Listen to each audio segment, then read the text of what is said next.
Assalamualaikum warahmatullahi wabarakatuh. Perkenalkan, nama saya Feby Afrilani Dewi dengan NIM 444322006 dari kelas 3C. Hari ini saya akan membahas atau memaparkan tentang materi bahan tambahan pangan, yaitu anti kempal atau anti caking agent. Nah, kita lanjut ke slide selanjutnya.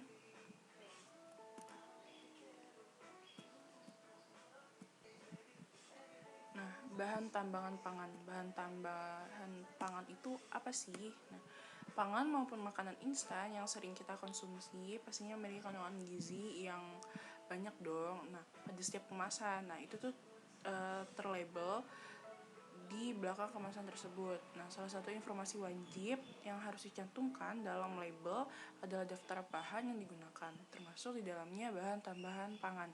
Nah, BTP atau bahan tambahan pangan merupakan bahan yang ditambahkan ke dalam pangan guna mempengaruhi sifat atau bentuk pangan.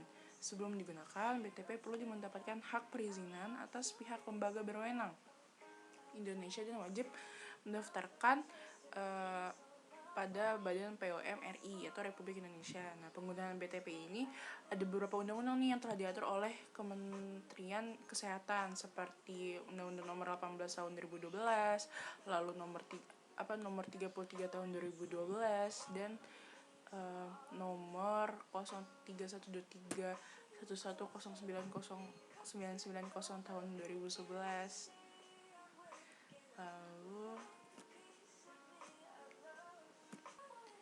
Lalu BTP ini ada beberapa kegunaan. Nah, biasanya BTP digunakan untuk kelompok konsumen tertentu, misalnya produk pangan untuk bayi, ibu hamil, ibu menyusui, penderita penyakit tertentu, penderita pasca operasi, dan orang yang menjalani diet rendah kalori atau rendah lemak dan sebagainya.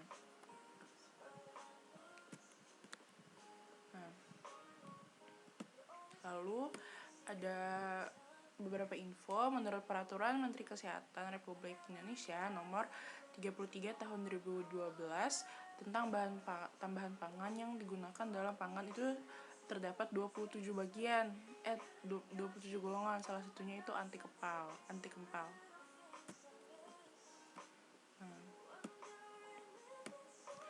Anti kempal itu apa sih? Anti kempal itu adalah senyawa anhidrat yang dapat mengikat air tanpa menjadi basah dan biasanya ditambahkan ke dalam bahan pangan atau yang bersifat bubuk atau partikulat seperti garam meja, campuran kering atau dry mixes, dan lain-lain. Tujuan dari penambahan anti kempal ini adalah untuk mencegah terjadinya penggumpalan dan menjaga agar bahan tersebut dapat dituang atau free flowing.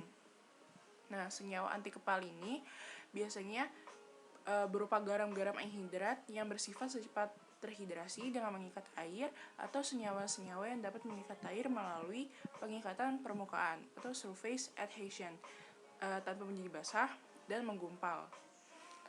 Lalu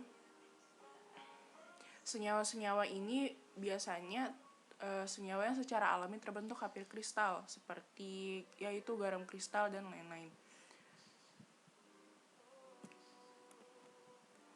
Lalu ada mekanisme kerja dari anti kempal. Itu senyawa anti kempal dapat digolongkan menjadi satu, itu garam, lalu kalium fosfat, lalu potasium dan sodium ferrosianida, lalu ada magnesium oksida, dan yang terakhir garam atau magnesium, kalsium, dan campuran kalsium aluminium dari asam silikat. Nah, senyawa golongan dari 1, 2, 3 ini membuat hidrat, sedangkan senyawa 4 dan 5 menyerap air. Potasium dan sodium ferrosianida tidak banyak lagi digunakan karena toksisitasnya yang relatif tinggi. Jumlah yang ditambahkan biasanya berkisar pada 1% berat pada bahan pangan. Senyawa anti kempal biasanya dapat dimetabolisme atau tidak toksik pada tingkat penggunaan yang diizinkan.